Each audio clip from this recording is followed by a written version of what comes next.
to the microphone to ensure that what you say is properly heard and recorded as well.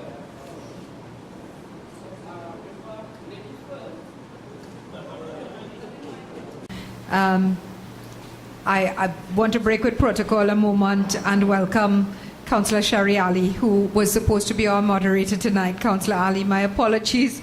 We tried to wait as long as we could. But I'm sure she will be on the mic at some point tonight because she has a lot of insight into this and I'm sure would want to make a contribution. Thank you very much to our moderator, our standby moderator, Alderman Kevin Ratiram, to our special guest and speaker at the head table, Mrs. Lorraine Reyes-Borrell, Director of the Social Displacement Unit at the Ministry of the People and Social Development, to all the other members at the head table, our representative from the Trinidad and Tobago Police Service, Officer Barnett, to our very active and well-known Public Health Inspector 4, heading up our Health Department, Mr. John Ramkalawan, or JR as he's fondly known. Welcome, Councillor. To all the other members of Council who are here, I see a number of councillors, Councillor Arnold Sugrim, Councillor Nigam Joseph, Councillor Laverne Smith, Councillor Philip Montano, of course I mentioned Councillor Sherry Ali. To all the members of administration who are here, we have our own ASP Lively, the head of our City Police Unit. We have our Deputy CEO, Mrs. Willagai Straker, and other members of Public Health, Mr. Jamil Mohammed, and a number of other members of our administration. To the media, thank you so much for being here, for documenting this for us. To all the members of the audience, first off, I want to thank some of the people that we consider street dwellers and homeless who are sitting here. I'm so grateful that you came tonight because really and truly any consultation about what we should do with or about you, it would not be fair or right to come up with decisions if we don't find out from you what your needs are and what you would like done. We may not be able to meet those needs, we may not be able to do everything that you want, but certainly we need to hear your voice. To all the other members of Mrs. Bartlett, President of the Business Association of San Fernando, Mrs. Daphne Bartlett, all the other business people, citizens, Mr. Trevor Braffett of Shamrock Court is here. There are a number of other people who I've seen. Mr. Charles is here from Arabella Crisis Center. To everyone that is here, I am a little bit saddened that we have so many empty chairs, and I'm hoping, I know with the problems with the weather and so on, I'm hoping that as time goes by those chairs get filled, because this is an issue that crosses every possible line that you can think of. It crosses the line of culture, of political parties, of religion, of race, of anything you can think of. This is an issue that affects everyone. And the needs are many.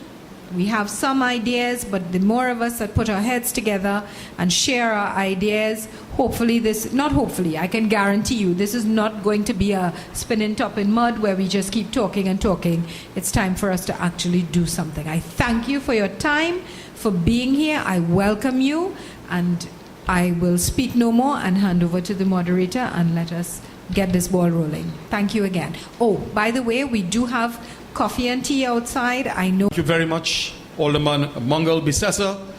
And as the Alderman indicated, we do have representatives of various organizations here today which touch on concern the issue of street dwelling in the city of San Fernando and indeed throughout Trinidad and Tobago.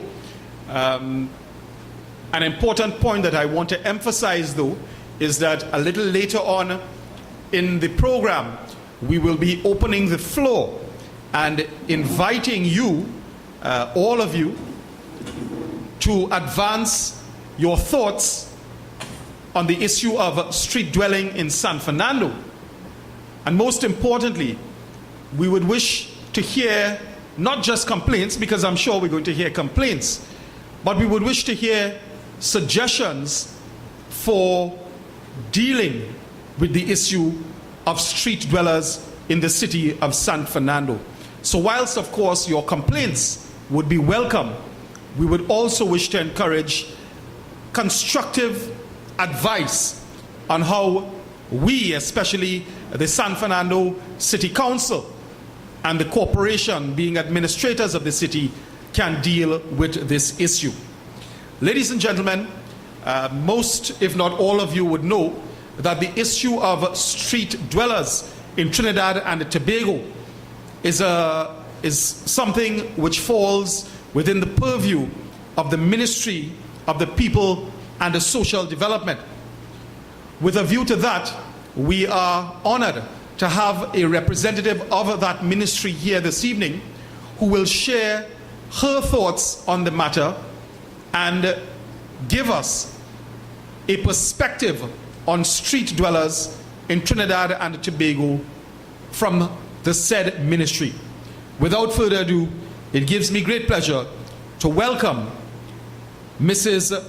Lorraine Reyes Borrell, Executive Director of the Social Displacement Unit of the Ministry of the People and the Social Development. Please give her a warm welcome. Table, councillors of the San Fernando City Corporations, persons who may at some point in time have lived on the streets, special hello and good evening. Ladies and gentlemen, it is truly an honor to be sharing here with you this evening. I am sharing from a perspective of working with persons living on the streets for 15 years now. And it is from this standpoint that I will be sharing this evening. 15 years have allowed me to grow with this and grapple with the challenges that street dwelling is. As Alderman Rajiram would have indicated earlier, the fact is all of us would know that this is not new, and it's been here for a while, and with anybody who came for a quick fix from 15 years, clearly we still have street dwelling, and we have been doing work in the ministry, whichever name we've been called at different times, and we still have street dwelling among us. So this evening, more than anything else, I want to share a perspective on the street dweller. Who is the street dweller? I think, as rightful citizens of Trinidad and Tobago, we are rightful. Our response to persons living on the street, it runs a range. You find that it's from no effect, we just step over, cross the street, to they need to be locked away. And the sentiments, even in locking away, runs a range also. Everything from a nice home to, I have heard, Scorpion Island. That is an option for some persons as far as a solution. And not many of us, even the kind and God-fearing ones, see the humanity of persons living on the streets. We miss that. Yes, this is someone who is on the streets, but this someone went to school. Quite likely in Trinidad and Tobago they did, up to secondary, and I have encountered persons with university education. They held a job, was a husband, a wife, a father. Yes, he or she now may have mental health issues, may have used or continue to use illegal substances, unemployed, unemployable, elderly, mentally challenged, deported, abandoned, abused, and in some cases, all of the above. We have that. We have that sitting on the streets. And how many of us have not been somewhere in that whole mix in our lives, or on the brink of those situations, or know people who have been in those situations. We manage, or the people we know manage to cope and bounce back. The person on the street is someone who bouncing back didn't work very well. And in many cases, they tried. In many cases, they tried to bounce back, and they were not successful. So this evening, I want to ask, can we see the person who is on the streets as one of us? You know, there's a saying but for the grace of God, there I am. I'm on the streets. There is a program that once I looked at, the client files, and in those client files, there were pictures of before and after. And for many persons, professionals, looking at the pictures, they were like, oh my goodness, look at him. He's not even the same person. And that resolutely annoyed me. I was like, and so what? I was not impressed. This is before and after. What? And it took me a long while. When I'm not impressed, it takes me a long time to come back to being impressed.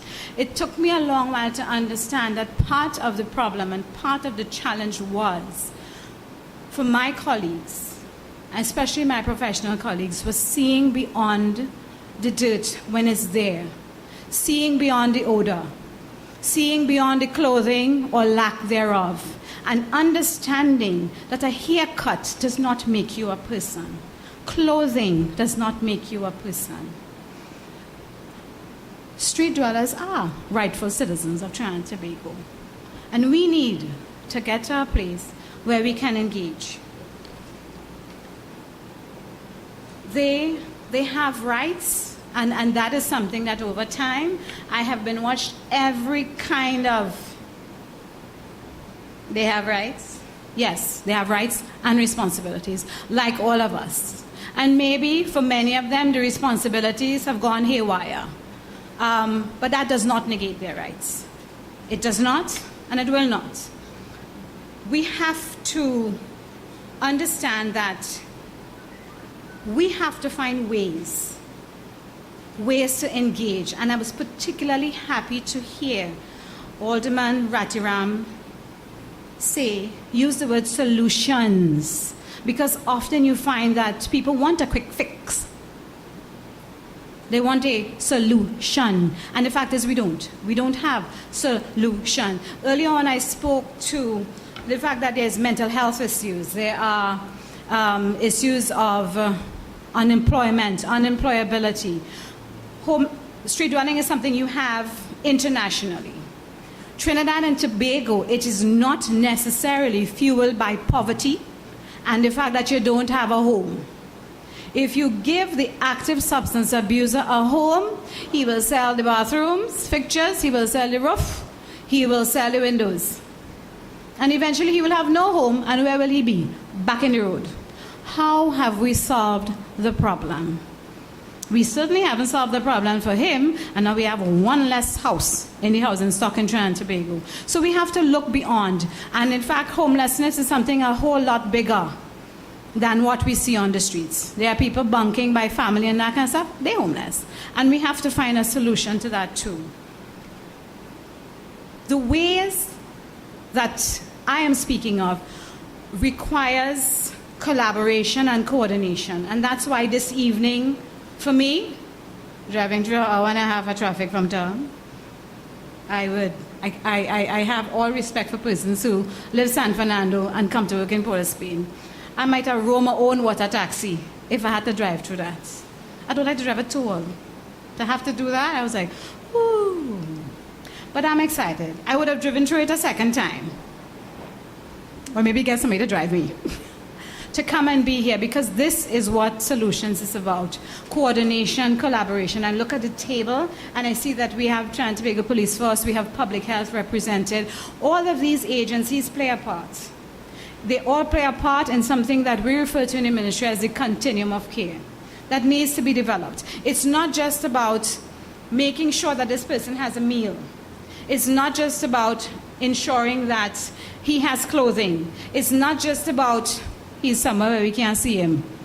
Lock up. It's not just about that. It's about offering persons who have a range of problems, a range of solutions, and it involves every one of us. The state, corporate entities, Ministry of Health, NGOs, FBOs, we all have a part to play. So for me this evening, I think I'm excited. I think that we have to talk, and as indicated by Alderman Rajamam, yes, we're going to have to hear what are the challenges, what are the problems, but also we need to hear what are the solutions, because I really can only see best through my own lenses, and I am dependent on other person's lenses to inform me and to inform how I think and what are my proposals. So ladies and gentlemen, I look forward to hearing your solutions and sharing some more as we dialogue this evening. Thank you. Executive Director of the Social Displacement Unit of the Ministry of the People and Social Development. Ladies and gentlemen, you would have heard Mrs. Rez Borrell give a very practical assessment to the issue of street dwelling in Trinidad and Tobago. And many of us, we see street dwellers. Some of us refer to them as homeless people. Some of us refer to them as vagrants.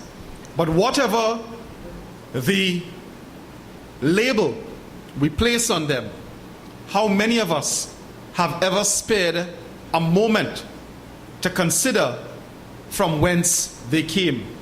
And Mrs. Rez Borrell elucidated that some of these people are where they are because of deportation, because of mental illness, because of family abandonment. And so often we are so quick to judge them as failures. We are so quick to label them liabilities on our society without sparing a thought as to why they are where they are, and more importantly, how we as fellow human beings can assist them in getting out of their situation.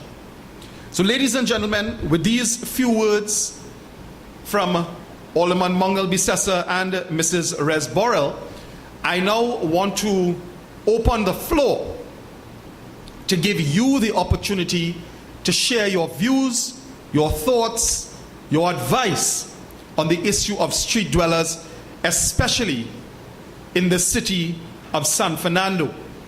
And of course, we have some ground rules. Those of you who wish to contribute are asked to make your contribution via the microphone which is located in the aisles. I would kindly ask that you attempt to ensure that your contribution is no more than 3 minutes long. This in an attempt to ensure that we are able to accommodate the views of all those who wish to air their views here this evening. It goes without saying, please ensure that your contributions, if they are in the form of criticism, we don't have a problem with that, but please ensure that they are respectful and well-mannered. At the end of the day, this is about addressing a social issue and not just about complaining. Please let me emphasize that this consultation is being recorded. All the views which you share this evening will be considered by the San Fernando City Corporation, and I'm sure the Ministry of the People and Social Development as well. So with that in mind, I would invite you all, those of you who wish to contribute, to take the microphone at this time now. All right? My name is Anand Baiju. I born San Fernando General Hospital. I grew up to Timon Lewis Road, New Grand Princeton. So I was an alcoholic. I smoked cocaine for 13 years. I wonder how many years I beg God to help me to walk away from that. And thank God I walk away from it, but I stink with the alcohol. I still right now, I Wichita, drinking beer, I wouldn't lie to you. I'm drinking beer, I don't smoke a cigarette, I'm done with that. And I understand? My father hung himself in the house. My mother died with heart attack because she had heart, kidney pressure, sugar. I had sugar, I had diabetic case. I had high blood pressure. I have a big with steel in it. And I understand? My chest is giving me pressure. I used to make my little day walk in the market, make up every day. But I cannot do nothing again. If I walk from here to the fast and I have anything heavy, I blow in short. And I understand? The doctor tell me do nothing with no curry, nothing, no coffee, nothing black, no black sweet drink, no black coffee, no curry, no cheese, no butter. Understand? But I still take a chance and eat it. Understand? But I asking God to help me to walk from there, to help me to get off the street. Because the street is, I out on the street about 18 years, you know. I sleep in Port of Spain, in Duncan Street, Frederick Street, Nelson Street, Frederick Street, Abercrombie Street, Tunapuna, in Sawa, on the crazy by the priority bus route. I get bottle on my waist, some kind of thing here. And the street very dangerous. So I could talk to the minister or the ministry or the government or something, help you to get something to get off the street. You think we want to be on sleeping cabin on the street every day of our life? That doesn't make sense. It doesn't make sense at all. What life is that? That's not a life. A life is when you have somewhere to live, you get up. Now we just go and take a bath in the hospital. When we sit down, we go upstairs, talk together, we go upstairs in the shower, we switch up everything, we towel everything, we go and take a bath, change the clothes, everything. Look, Miss Gloria here, I was in Cochin Rock, and I leave because I did alcohol. Me I go, I leave because I drink and I come out and I start drink, and me I going back. Me I go lie for you, I'm talking the truth. Look, Miss Gloria here, Miss Jackie, Miss Gloria, Mr. Buffett, understand? I was there. You understand? But we be speaking about, we're trying to speak out, is to try to somebody at the Ministry of the Social Development or Social Welfare or the mayor or somebody to help us to get a second chance to get off the street, find somebody to put us. You understand? Look, one day the police swing there down by the court over there asleep. A certain officer swing. And he was under the influence of alcohol. Hit me a batu here. Oh, get up, get up, get up. Leave all the things, all move. Well, we go to Kozo, they swing back. And I said, but I went and I meet Mr. Chit, the resigning inspector, and I spoke to him. He said they could move you from the street, but they cannot come and hit you on the street. They said, because we do nothing. I get locked up. We had that Bassy Jack building, back opposite the hospital there. You understand? They'll come and lock you up. They come in uniform, you know. The police don't come and buy gun with thing over their hair, over their head, like they're going to pick up a dead. And they come and they put handcuffs on us, and they carry the smoker down in the hole and cell. And when they carry, they keep the whole night there. And then we go on facing the magistrate in the court. And if facing the magistrate asks me, he said, you have a lawyer? I say, no, sir. He said, how you plead? I said, well, boss, I plead guilty. He said, okay. The charge for loitering sleep on the street. $200 forthwith or 30 days in jail. I didn't have no money to pay. I went and make my 30 days. I make my 30 days. They carry me in gold and Aruka. And I stand in Raymond Yard. We stay there from there. They came to Port of Spain. From Port of Spain, they came to Santa Rosa Heights. I make my 30 days there. And I come out by the grace of God. And so I just trying to say something that somebody can help me. And I'm speaking for all of us, not for myself, for all who are on the home, on the streets, all my friends and whosoever it is, right? To let somebody to do something to try to help us to get off the streets. Okay. Thank you very much. So could I just ask you, you indicated that you are an alcoholic. Yes, sir. And well, many of us do not know whether homeless persons are approached in any way to try to get help. Have you ever been approached, whether by any member of the Ministry of the People or, let's say, community police or anything, to perhaps get help for your addiction to alcohol? I was on the promenade there by Mr. Gandhi's statue, Yes. and I speak to myself. A certain person passed. I say, and I hear two voices on my shoulders here. And I speak, he asked me, he said, Indian, you all right? I said, but I don't know what's going on. And the whole man, he came into the hospital. And when I going up, I started to get on in a certain way because I suffered epilepsy and fits. I have that, the high blood pressure, I have sugar. You understand? And he carried me down and put me in Ward 1. I spent 7 days in Ward 1. From Ward 1, the woman signed out the paper and they sent me to sentence. I went sentence for the alcohol treatment. I spent 14 days there. 14 days. And I came out. Right? I was in Piparo Empowerment Center. I told you the place. I have a break foot here. I was stealing it. I boiled both out on my foot. Right? Them fellas, they started scoring me. And I finally go in the dining hall to eat. They're watching me. Don't come here. Go so. I spent the course of days 9 months. If you didn't complete the 9 months course, right, and you have nowhere to go, you can stay there. Then they open a place called the New Horizon. You understand? On the side of Dolce place and Dolce Land right there. Same compound. You understand? I take a chair, I hit him. I have a high temper. Let's get back very fast. I hit him, and the manager, Mr. Gavin Cole, told me I have to leave the center. And I leave. And that's how I come back out here. You understand? That is how I come back out So you were enrolled in a program and you decided to leave? No, well, I kept myself in a little difficulty there, sir. All right. Okay. Thank you very much, Okay, Mr. sir. Thank you. Mr. Birju, I believe it is. Yes, sir.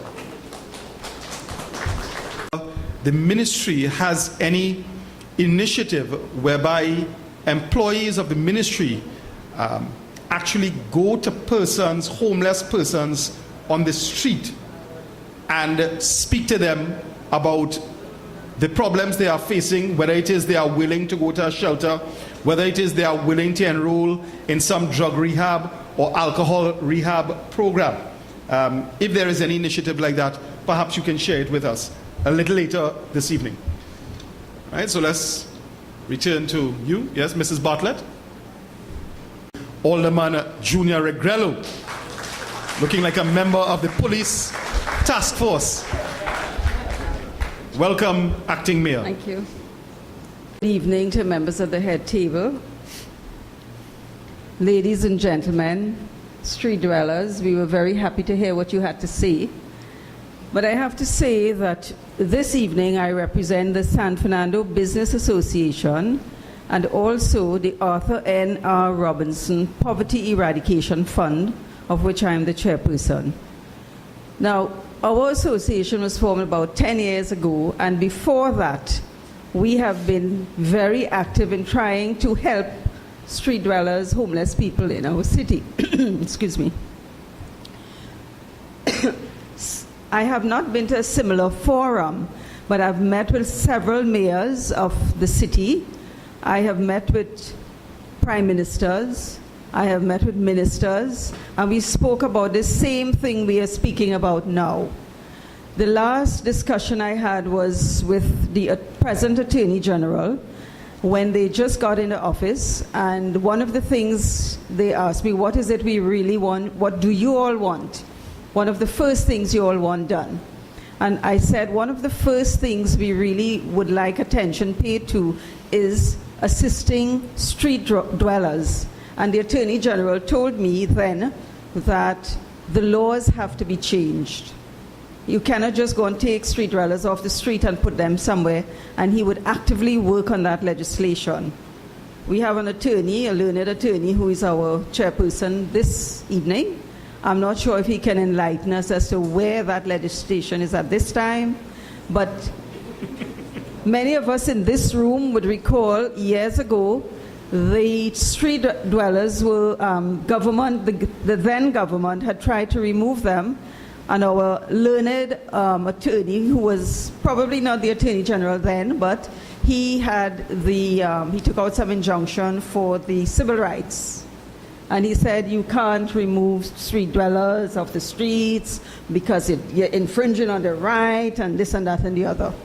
So this is why the present Attorney General said that he has to change the laws. I was very disheartened to listen this evening to our guest speaker, Mrs. What's her name? Mrs. Rez Borrell. Mrs. Rez Borrell, who is the Executive Director of the Social Displacement Unit, said that she has been, maybe not in that position, but she has been dealing with street dwelling and their problems for 15 years. And I cannot imagine for 15 years you're in a position or assisting someone who was in that position. And I did not hear any solution. I have not seen any solution to the problem. I have been trying also, but I remember we are in the business community and we help as much as we can. I have a retail outlet on High Street, a pharmacy, and I can tell you that many of the street dwellers, if they come in, they have soft drink, they drink beer rum, all kind of stuff. But the bigger problem is, as we've heard from two people here who have had the experience, is that they would like somewhere that they can call home. Now, they do not want a 3-bedroom house. They want to be in a community, like the gentleman just said. He was in the Piparo establishment. He was honest, and he said he's a Bajan. He has temper and thing, so he couldn't stay there. So we have to put something in place where they would, when they're taken off the streets, put into these kinds of establishments. We have structured programs where we can really deal and help these people to become better persons, to enjoy life, to see life from different eyes and angles. And the lady who spoke first, she did say how much help she needed, but the government has so many ministries, Ministry of the People, this, that, and the rest at the moment. And I know for a fact that the present Prime Minister, one of her intention, because I was at that meeting at that time with her before she was Prime Minister, and I don't support any political party, but it's just that coincidentally I was with her, with the former President, A.N.R. Robinson, and she did ask us, because I chair his fund, she did say, what would you all like me to do if I become the Prime Minister? And she said, oh, well, you are the Poverty Eradication Fund, so maybe we can try poverty reduction. And Mr. Robinson said, no, not poverty reduction, poverty eradication. And they have in place at the moment many programs. You get free food card, you get social assistance, you get pension, you get free medicines in the hospital and so on. But it is not structured in a way where these people can access them. We have a ministry that would probably know. I mean, I read in the papers where we have nearly 200 street dwellers in the city of San Fernando. Obviously, you would have a database with their names and addresses and so on. So the ministry, it behooves the ministry to get that information. And if the laws have to be changed, let it be changed. And let's take these people in a dignified way and treat them well. Some of them need medical attention and all the other attention. And they need a lot of psychological help too. But if we can band together as a nation and the government themselves pay, well, I guess they're doing, but it's how far we are going in the ministries. Because we have the guest speaker who said she knows about all this mental health, etc., etc. But I would like her to tell us what else have they done and what else have they achieved in that ministry or any other ministry or similar names and so on, so that at least we can know where we are heading. And I'm very happy, and I must congratulate Councillor Vidya for this initiative again. And I think this is the last type of meeting like this I would come to, because I've been to things like these so many times, and I would offer my assistance to the councillor and the mayor and deputy mayor and all of them in any way possible. I always lobby for people who need help. God has been good to us, like most of us in this room. He's been very good to us. We are thankful, but we must give back, and this is the way we are giving back. And we have to give our councillor Vidya a round of applause for this. We know she's not doing it alone and she has the other help of the other councillors, but still it's her initiative and I really, really am happy about that. So let's see if it's not just a talk shop we have here again and we can get some solutions, and the ministry is here, representative of the ministry is here, and to build a building, it don't take long, you know. 3-story steel structure goes up in 3 months. We have many people here who might donate land, the government has land, and you would get so many volunteers helping you. So we in the business community, you know, we don't really like to talk. We like action because they look at the bottom line. In this case, the bottom line is getting the street dwellers off the street and treating them nicely. So I would like to pledge to the San Fernando City Corporation, the mayor, deputy mayor, and his councillors, any assistance that they may require from our business association. And we would really be willing to see a structure go up as soon as possible. But Mr. Ratiram will have to tell us about the legal part of that. You cannot go and take a street dweller off the road and just put them in a building. I don't think so. Maybe some of you all here might have better information than me. So on that note, we gave you a little bit of the solution that we have. We complain. We are complainers also. So we complain and then we give you solution. And we also offered free service. Any assistance you all need from us, just let us know, and I'm sure we would contribute in any way possible. Thank you very much, ladies and gentlemen. Points you raised there, and Alderman Mungal Bisesa, take note. When we're ready to build the 3-story steel structure, Alderman Mungal Bisesa, when we're ready to build that, Mrs. Bartlett and her organization will write the check.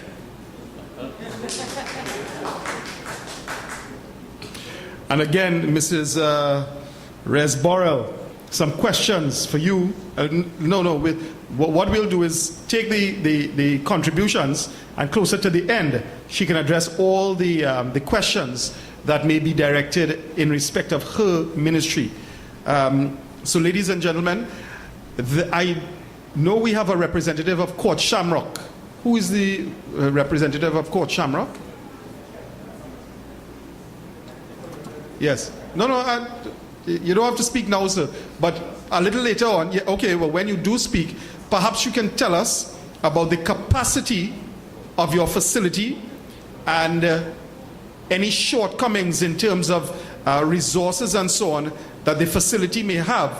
And also, if it is persons leave there and go back onto the streets, what you think are some of the reasons for that. All right? Anyone else? Sir, yes, the gentleman in the purple shirt, you wanted to... Yes? Good evening, sir. Your name, Chairman, my name is Pat Charles, yes. Acting Mayor Alderman Junior Regrello, members of the head table, Mrs. Bartlett from the business community councillors, fellow citizens of San Fernando, and particularly the representatives of the homeless who have spoken. It is quite interesting, Mr. Chairman, that you asked who was the representative of Court Shamrock. Only last week I was invited to join the management committee of Court Shamrock, and I said yes. And in listening to the conversation that has gone so far, I had listed a couple of questions. And I wanted to start by saying I think the city of San Fernando is fortunate in having an existing facility to treat with the homeless. So we have the problem, but we already have half the solution. I listed here 2 or 3 questions that I felt we needed to ask ourselves and to seek answers to. What is the size of the problem of homelessness in the city of San Fernando? Question 1. Is the Court Shamrock facility adequate to deal with the problem? Question 3. If not, what do they require to make them more effective? And finally, what institutional strengthening does the Court Shamrock Center need to better serve the needs of the homeless in our city? Thank you. Yeah. Thank you, sir. Very, very relevant questions, and I'm sure in due course we're going to get some more information about Court Shamrock. Boys, after which we'll have the lady in purple. Yeah, good evening, Mr. Chairman, Deputy Mayor, ladies and gentlemen, all protocols observed. Reference was made to the Basil Jack building earlier on by one of the street dwellers, and I am blessed to be the owner of that building. And for many years, we who occupy that part of the promenade have been, I have to be frank, plagued by the problems of the street dwellers. While I recognize that they have the constitutional rights to be where they want to be, they have to be mindful of the rights of owners to the enjoyment of the property. So I want to express my gratitude to the police who were responsible for eradicating the problems that we face on the front of the promenade. Somehow, there is effective networking among the street dwellers, because once they were charged and appeared before the courts, our problems disappeared. So thank you very much to the police of San Fernando. However, I am mindful of the fact that they have moved from our area and have gone to other areas in the proximity of the courts. And I am speaking perhaps on behalf of the other attorneys and the court personnel who are confronted by the problems. So, yes, I'm mindful of the fact, too, that as caring citizens, as blessed Trinidadians, we have to be concerned about the rights of the others. And I agree with Ms. Bartlett that we should all get together to see what we can do so that they can be placed in adequate accommodation. However, while they enjoy their rights, we have to ensure that property owners and other people who use the streets, not just the property owners, innocent passers-by, are also protected. On that note as well, I want to make an additional plug that I have made some time ago, that we need additional street lighting outside the corner at the Basil Jack building, so that people who have to wait late for taxis and other users can feel safe at night. So I am grateful for the mayor for this continuing consultation, and I am trusting that it will not just be another talk shop. So let's hope that we get some positive results. Thank you. Thank you, Ms. Boyce. Has made is that where you have homeless people being removed from one particular area, it doesn't mean you have homeless people, or it doesn't mean you have any less homeless people. What simply happens is a migration, if I may use that term, from one locality to the other. So the problem simply moves from one street or one part of the city to another. Yes, ma'am? Yeah. Your name, please? Good afternoon. Pleasant good evening to each and every one of you here this evening. As San Fernandian, I'm 78 years old. Sorry, sir, your name, please? Beg pardon? Your name, please? Terry Lakatu. Terry Lakatu. Thank you. San Fernando. As San Fernandian, as long as I could remember, this thing is going on. But I came here because I am the president of St. Vincent Paul and Harris Promenade. I deal with a lot of these displaced persons. I don't like to say vagrants, because I agree with the minister, they are people. They are people. Some sort of thing happened to them. But the whole reason I came here this evening, displaced persons, night shelter, home for the aged, is two different things.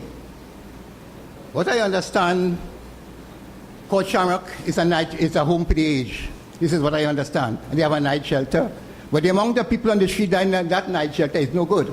The whole thing is important is to get them off of the street in the night. It ain't no big set of thing.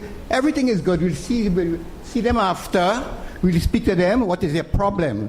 But what is on the street in the night, they are people, they are God's children. And we have to do something to get them out of the street in the night. You get places where they could change their clothing. They will bathe. You have people that say don't feed them on the street. But as long as these people are on the street, people of Christian doctrine and God's people are going to give them on the street. Have some people there in the homes before they leave. I'm speaking about the night shelters, that they would give them a cup of tea and they'd have People in Trinidad would do that in San Fernando. So the whole thing of getting to do these things and buildings and things, yes, that is good. That is the long term. But the term now is to get them off the streets, get somewhere for them to sleep in the night. 16 beds they have. Every week I go down to Court Shamrock, we get bread from the church. Up to last week, tomorrow I will carry bread there from St. Vincent de Paul. What we pick up and we take there on a Thursday morning. My card will be full with bread. So I know it's 16 beds. Count the 16 people there. They don't be on the street.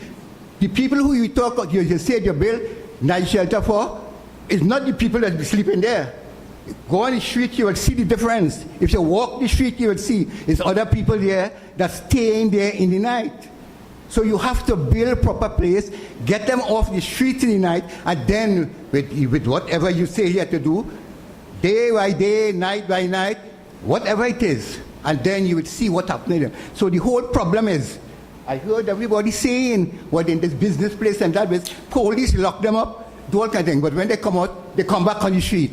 Does it make sense? Does it make sense to take people off the street, put them in jail, charge them, send them up in sentence, and you let them go? Because we, as a country, as neglected people, and that people only passing word on them and saying all kind of things, get them off the streets in the night by getting a night shelter, and then deal with the other problems. Amen. Thank you for your suggestion to curbing the problem. Hi, good afternoon, everyone, or good evening. So, Channel Alto, I'm actually not from San Fernando, but from the north. I'm a teacher by training, and I do teach now. It has always bothered me, when I moved to Trinidad and Tobago, for such a wealthy country, the amount of people that would be on the street. Now, I don't know what is the actual definition. Is it vagrant? Is it a homeless person? Is it a socially displaced person? Whatever it is. I'm hoping that we get a clear definition for that. Now, I know that we have a public health inspector, I believe, there on the head table. My concern has to do with some of the potential human health implications in a highly urbanized environment. No, I'm not going to cast any aspersions on anyone, but the fact remains that people may have a multiplicity of medical ailments. And the public that have to pass through. I used to teach at the San Fernando Tech, and whenever I come into San Fernando, I was always a bit concerned about people passing next to you and so on, because you don't know what they are carriers of. The issue about mental health and some of their challenges and the risks and the danger to persons, especially young ladies and so on.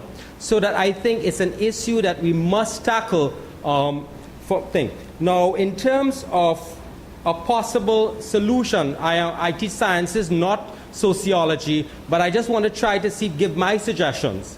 What I think is that we need to do is to first have a clear policy.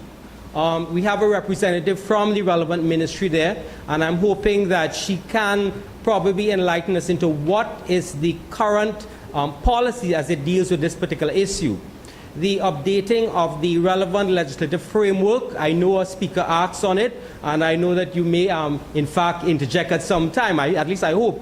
I do want to get a little feel for what really is the legal opportunities there.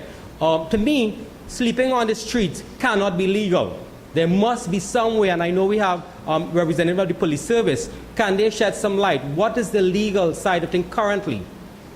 With respect to dealing with the problem immediately, once we have identified that we can legally screen and identify people, maybe not take them off the street, but that simply get them to a place where we can screen them and determine what their relevant needs are. We can then target the specific situation, be they a former drug addict, an abused person, or whatever the case may be. But I think from a social point of view and from a national point of view, the problem goes deeper, and it's not just immediate solutions. It has to do with how our society and our societal problems. Some of them that I think has to do with social inequity. We do have issues whereby the wealth the gap between the very wealthy and those that are poor is widening. And as that continues to expand, we are going to have problems with more and more socially displaced or homeless persons. I'm hoping that we can come to some solution with that. There seems to be a breakdown in terms of the family unit and the kind of extended family support that we had in the past.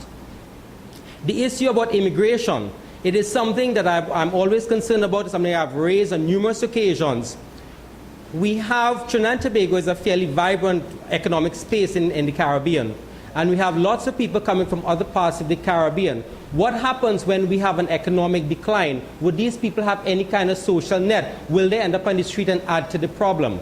And one that I know very little about, but one in which I think needs to be tackled, it seems to me that a lot of the homeless persons, especially up north, are drug addicts, or at least former drug addicts, or however we choose to call them. I see a lot of young men. I work at the city campus in Port of Spain. We need to tackle the drug problem. And I know that's a very broad area that has many dimensions. But until we tackle those broader social, national security issues and so on, we will not be able to deal with the problem. So those are my comments. I hope I was clear, but that's the direction in which I think we should go. Thank you very much, sir. Following on the question that Mrs. Bartlett had posed to me, unfortunately, Mrs. Bartlett and sir, I'm not that high up in the political rung to be able to shed any light as to whether there is any existing proposed legislation or any legislation in the pipeline in respect of homeless persons. I don't know again if Mrs. Res Borrell may be able to shed some light in that regard. What I can say, and you all have correctly articulated, a couple of you correctly articulated it, you cannot take someone off the street forcibly unless they commit some crime. So if they are sleeping on a street, on a pavement, that is a public place and you cannot physically remove them. The state can find itself the subject of a civil lawsuit, as Mrs. Bartlett mentioned, for wrongful arrest, false imprisonment, and be liable to pay very vast sums of money. So the bottom line is that unless people are willing to go with the authorities to somewhere like Court Shamrock, you cannot physically remove them unless they are committing a crime. Of course, if they are on somebody's private property, that's a form of trespass, and they can be forcibly removed and arrested by the police. But if it's a public place, then you cannot forcibly remove them. Yes, sir? Good afternoon to the head table. All protocols observed. Thanks, Alderman, for your initiative, as Attorney at Law Boyce said, and the officer from the Ministry of Social Development. My name is Martina Kawi Chotalal. I'm sure that most of you all here know me. I'm the daughter of ex-Alderman Elva Kawi, one of the San Fernando Borough Council. So, I went to St. Joseph's Convent, and during my studies, my uncle was murdered and I suffered a nervous breakdown because of studying too much in those days. But I did my A-levels at St. Joseph's Convent. And over the years, from 1970 to 2010, I've had to be hospitalized. I left the service, community development, where I worked from 1984 to 2011 in range 29. I've written several letters to the editor about different things that are happening in society on a national and international level. So I know what it is like to be on the street. I've had personal experience in Ward 1 and Ward 8, and even though I dress well, I write a lot, I mix with from the Prime Minister's go right down, I still have the stigma of being a crazy person. I've had personal experience with people on the street. There's a girl on High Street right in front of Scotiabank, and I said something needs to be done with this girl. She changes her clothes in full view of everybody, and nobody will find it reasonable to go and talk to her and see what is wrong with her. I am a breast cancer survivor, and Scotiabank commissioned me to do a breast cancer paper, which I did because the breast cancer walk is in September. Another nurse who used to nurse me in Ward 8, Nurse Ryan of the NICER Foundation, came to me and told me that there's a mental health month in the month of October, and if I could give him assistance because I got the use of my mother's park on Rudolph Street. And I told him that I would do all in my power to see that this mental health month becomes a reality and is successful. There is a building, as I spoke in the last consultation, that the fire service was using. It has gone into disrepair. And I would personally like to have that building so I can turn it into a halfway house for women who have been abused, specifically women who have been living on the line. There was a classic case of a woman who was pregnant with her 8th child, I think, and she was incarcerated. I used to visit her at the hospital because Senator Joan Williams sent me to see about her because I used to work in community development. I worked in several ministries from 1970, since 72 until 2011. I broke my service in Australia and I was hospitalized in Australia, and they have in Australia a facility which is first class. Many people have since gone to Australia because I went there in 1975, and I think that we need to take a page out of the book of the Australians and see if they can implement this in Trinidad and Tobago. Because I know this first street dweller who spoke. I know her personally. She used to come to Sukaran Street.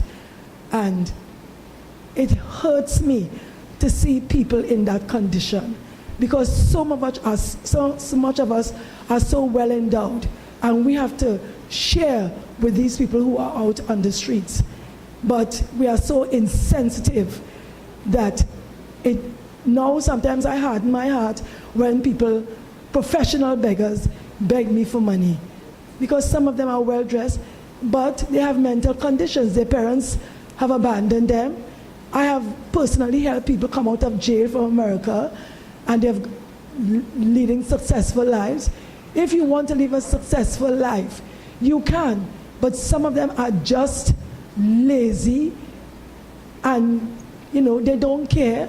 They drink their beer rum, and they like to live in that comfort zone, and they do not want to seek help. Dr. Chamney, who is my doctor, is in one of the directors of Court Shamrock, where you can get 3 square meals a day and accommodation. I have a cup that was made in a kiln from Court Shamrock, so that there is a facility there that can accommodate people who want help. But some of them do not want help, right? So, before I leave, I'm appealing to all the business people, like Ms. Bartlett, who has given human service not only to San Fernando, but to Trinidad and Tobago as a whole, and by extension the rest of the world, and the Attorney at Law, Ms. Merlin Boyce, Ms. Oriella Daniel Moore, and all of the other stakeholders. I would like them to get on board for the Mental Health Month, because we need money and different things. Resources, thank you, to make this Mental Health Month a reality and to make it successful. Thank you very much. Thank you. Thank you. Ladies and gentlemen, may I also take the opportunity to welcome the CEO of the San Fernando City Corporation, Mr. Inderjit Singh. Welcome, Mr. Singh. As well as the Deputy CEO, Mrs. Willa Guy-Straker. And of course, the second best looking member of the San Fernando City Council, Councillor Rondell Donowa. Second best. The deputy mayor is the best looking, not me.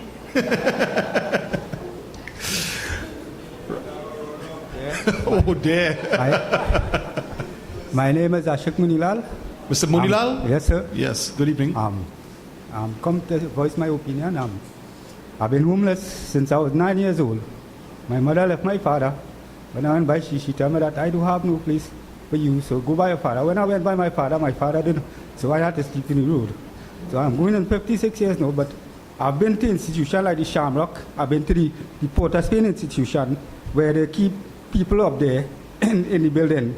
And that building is a very good building, because majority are the citizens that in the building get up in the morning and goes to work and come back in the evening, whether they go to work and come back in the work in the night time and have a rest. But majority are the people who live in the building goes to work. Even underneath the building, it has human being who get up and go to work in a rubber truck and do some work and all kind of thing to own a living. So they're not dependent on the government really to mind them. They're going up every morning and go and get our work to do. And just so are the street dwellers in the city of San Fernando. This morning I was here in one scene. I went to this man to give him our work, but he tell me 15,000. He said, "Oh, I can't pay that. I could only pay he could only pay $8,000." So this is not the problem that they have to hold people and put them in places, but get a place for them so that, because it are plenty of them, they once willing need to get up in the morning and go and make a day work to own a living. You understand, to make themselves somebody. But this is what it have in the Port of Spain in the Riverside Sale now. Because majority of the people who stay upstairs, they just get up in the morning and go to work. And who doesn't go to work? Because they be mentally ill. That's all I have to say. Thank you very much, Mr. Munlad. Anyone else? Okay, you need to come to the microphone. Good night, everyone. Darrell Francois is the name. I was sitting here listening to all the contributions, you know. Some had very emotional contributions, some with a bit of disdain to the homeless situation, you know. And, you know, I do not envy one bit. I do not envy the head table one bit, those who are in charge, because they have a big challenge ahead of them, you know, because it's something that has been facing the country for a very long time, homelessness, and you know, but what can we do about it? You know, I really do not have the answer per se, but I've been listening to everyone speak, and you know, it's about really trying to reintegrate the people back into society. You know, you can't just leave them and, you know, you find somewhere for them to live, and you give them some food, as someone said, and all these different things. Yes, these are the basic necessities that everyone is afforded in life, you know, and they too should be afforded the same thing. The thing about it is that anyone, you know, when you see a have, so to speak, when you have never been in that position, you really can't understand the plight of the man who living on the streets, right? But anyone at any given time, by a strange twist of fate, could end up on the streets. Some might think it can't happen to them, but it is possible, right? And I'm sure if it happened to you, you would like to know that you could get help too, or that somebody will be able to be compassionate towards you, right? So, I mean, I believe that shelter must be provided. One speaker said it is not the answer, but it's a start. You know, it's a start. The head of the South Business Association, she mentioned that, you know, they will be willing to help, you know. And I think that more places like Court Shamrock should be available, because Court Shamrock just has a certain capacity, you know. And the manager of Court Shamrock, Mr. Bradford, you know, he has a very compassionate heart. He is always willing to help. There are a lot of guys that came in and out of that facility, right? And he still took them back, right? But what leads the man to go back? I don't have a degree in psychology, so I do not know. So, I mean, this is something that we have to look into. Also, money will have to be spent. It's not going to be something that's going to be easy. It's not going to be something that's going to be cheap. Money will have to be spent, because you really have to start dealing with the man from on the inside, because you could dress him up, you could bathe him, you could feed him. But what is going on the inside of that man? What led him to go on the streets in the first place? You know, the drugs is an issue also. The substance abuse, whether it be alcohol, drugs, whatever, that's an issue. So some kind of rehabilitation has to be in place also for the man. Some of them have that issues, some don't. Some have the mental issues and all these different things, right? I think that basically when you have one of these centers, if you build a structure big enough to house maybe one or two, to house some of these people, some of the homeless, you have to have some kind of life skills training in place also to, because you're feeding them, but you also need to get into their minds and to help them to come back, to reintegrate themselves back into society. Because as one past prime minister says, you give a man a fish for a day and he will eat for you eat for that day. You give a man a fish and he will eat for that day. But you teach him how to fish and he will eat for a lifetime. So, you really have a task ahead of you. I do not envy you, as I said. And I hope that, something being said here, something positive will come out of it. Thanks. Thank you. The lady in the back who had spoken first, you wanted to say something again? Yeah? Business owner. Just to say first, all protocols observed. Acting Mayor, nice having you here. And certainly let me congratulate the initiative. Consultation we know has its own connotation. So from the San Fernando community, it is appreciated. I'd just like to put a little reality, because the business I own is a coffee shop and it's at the bottom of Lord Street. And you all have heard the street dwellers, so I'm going to give you a business perspective. In business, we always say the customer is right, but we also add that the customer has a responsibility in being right. And as such, while we recognize the rights of the street dwellers, we must recognize they have to be responsible. And it's that note I'll take, that in profiling the street dwellers, I'm hearing things tonight that it's certainly shocking, but I'm hearing about violence, I'm hearing about the behavior is not, how we say, normal, it's sometimes schizophrenic. I'm hearing about cleanliness, we're hearing about mental health issue. So it's a broad spectrum of issues you have to deal with, and certainly I do not envy the Ministry of People and Social Development, because you have to deal with the Ministry of Health, you have to deal with the Ministry of Community Development. So it's not an easy task because of the range of issues in the street dwelling side in profiling this person. But I would like to add, where my business is, if you profile that area, we are responsible business people. We pay our taxes, we pay our land taxes when it's due, I guess. Property tax, right, correct. But not only that, look at where we are located. We are located with San Fernando Boys RC. We are located with St. Gabriel's RC, St. Joseph Convent. On afternoons, there are young girls and boys that are coming at the bottom of my store in broad daylight interacting with these street dwellers who are not in the best of health, who are not in the best of mind. So I plead with the police, right? Not so much of what the policy is. I'm not too interested in legislation. We all know that can go a different way, because as the street dwellers are saying, we have to enforce the Mental Health Act here. But there's a loitering rule.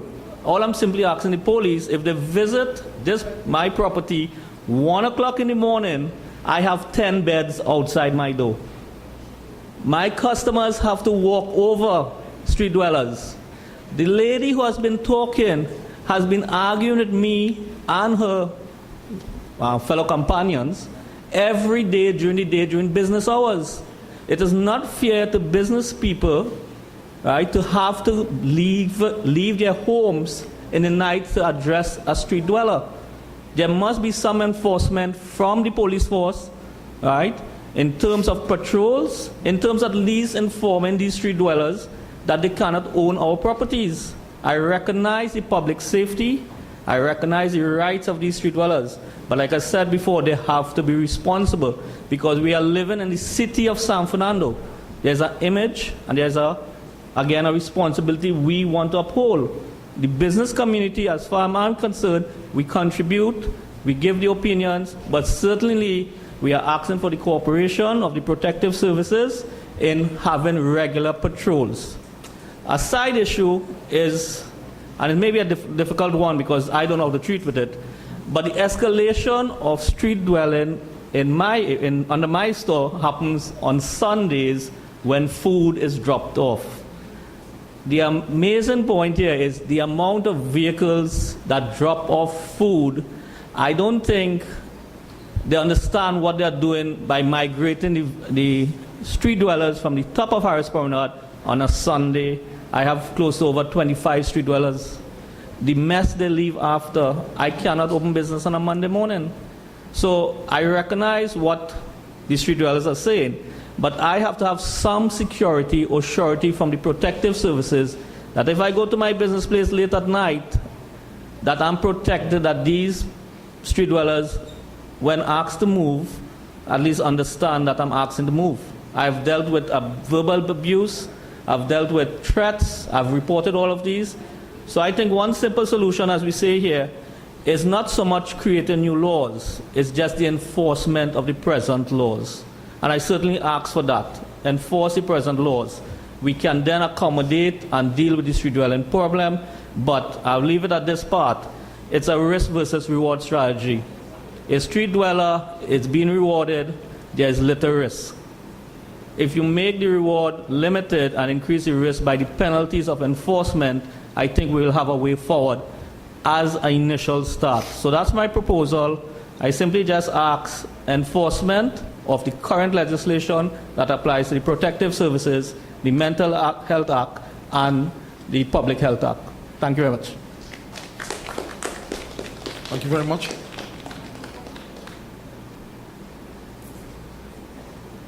Okay, the gentleman in purple, I know you wanted to speak for a while, so perhaps you could just sit close.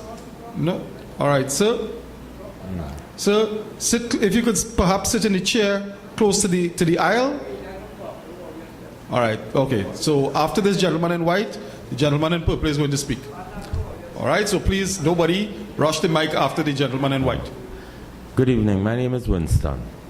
Along with helping the street dwellers, I also believe it's very important to get the street dwellers' story. Because, okay, the street dwellers amongst us, they come from homes, they had families, they went to church, they went to school, they had jobs, just like any one of other people in the country. So what it is caused them to hit the streets. There are many different reasons.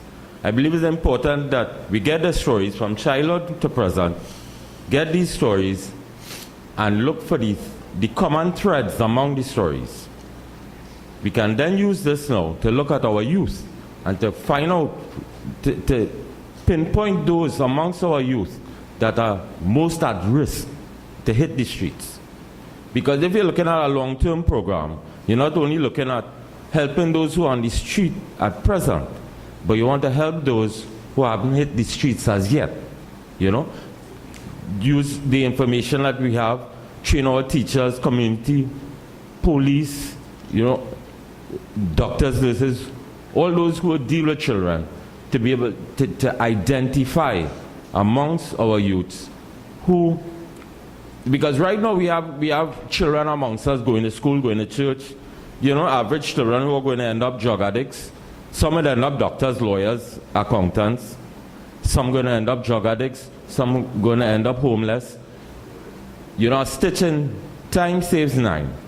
Not only help our street dwellers, but stop our society from the constant tuning out of more and more street dwellers, more and more drug addicts.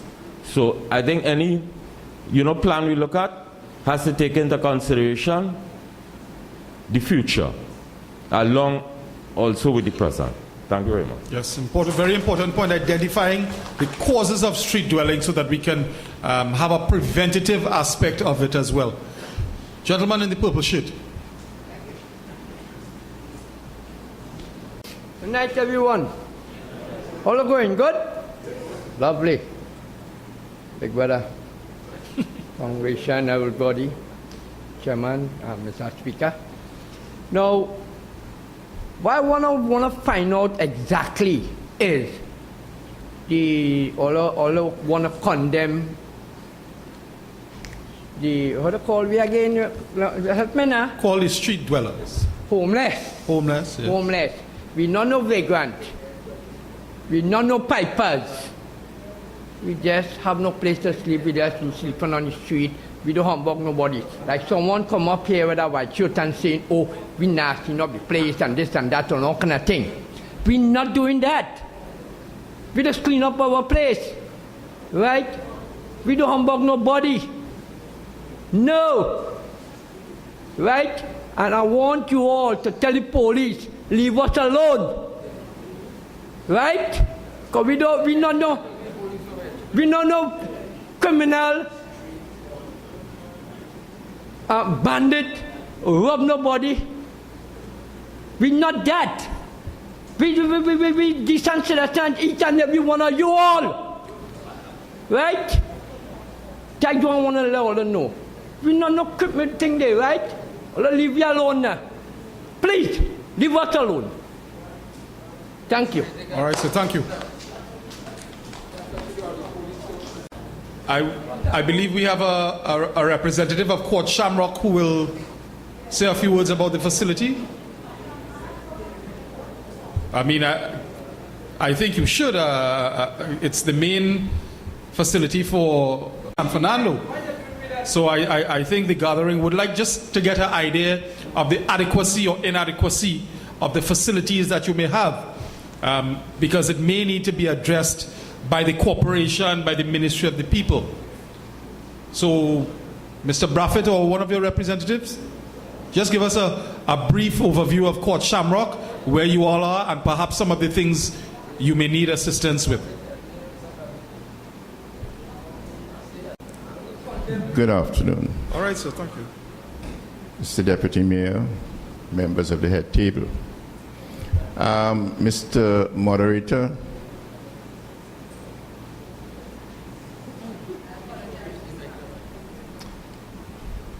you put a cap of 3 minutes. If I have to talk about Court Shamrock, you're going to be here for the balance of the night. I must say something though. When I look around and I see the audience, I'm a little bit disappointed. And I suppose I'm going to get knocked behind my head for what I'm going to say. If this was community chess, this place would have been full.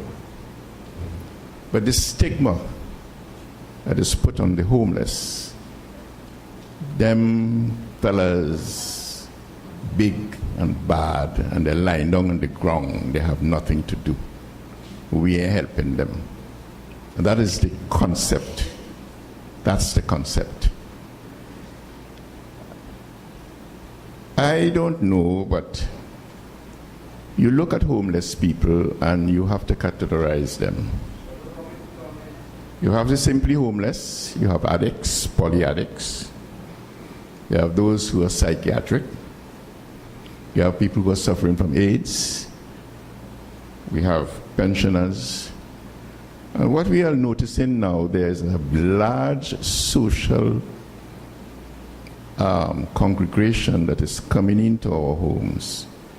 Wife kick husband out, husband have nowhere to go, come down by Court Shamrock. We have now begun to behave like the Americans. The pensioners build their homes, they are now being thrown out, put them in a home, send them somewhere out on the street. We come down by Court Shamrock. We are having a lot of people coming from the courts. Hospitals have people in the beds and they live there. They come down by Court Shamrock. Now, we had a consultation before, and I'm looking at it here, help the city to help the homeless, right in this building. The city corporation had it with the previous mayor. And I am tempted to ask a couple questions, but I don't think I should. What has come out positive out of that consultation? Court Shamrock, a night shelter was designed to hold 16 homeless people.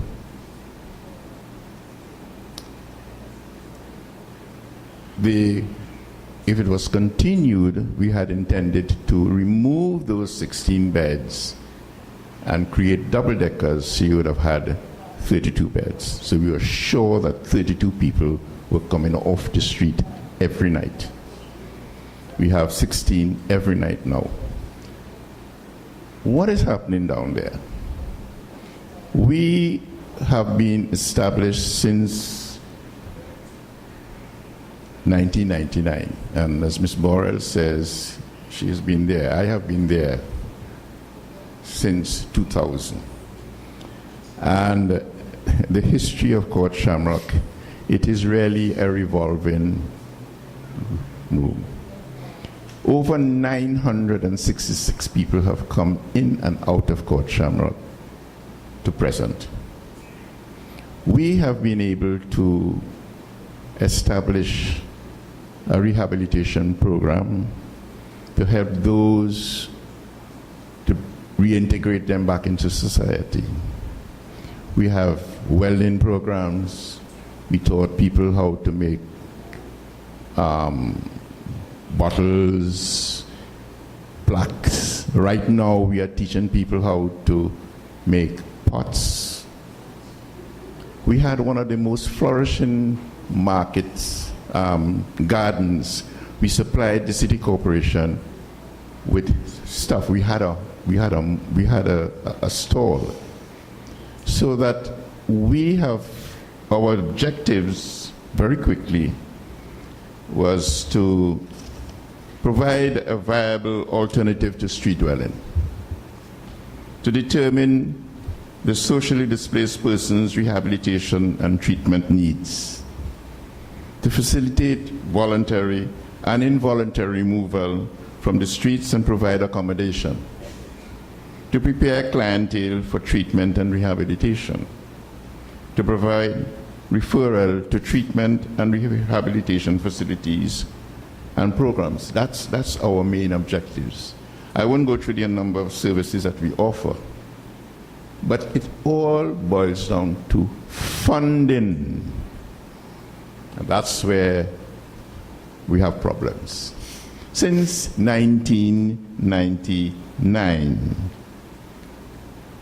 the very good ministry has not increased above subvention to date.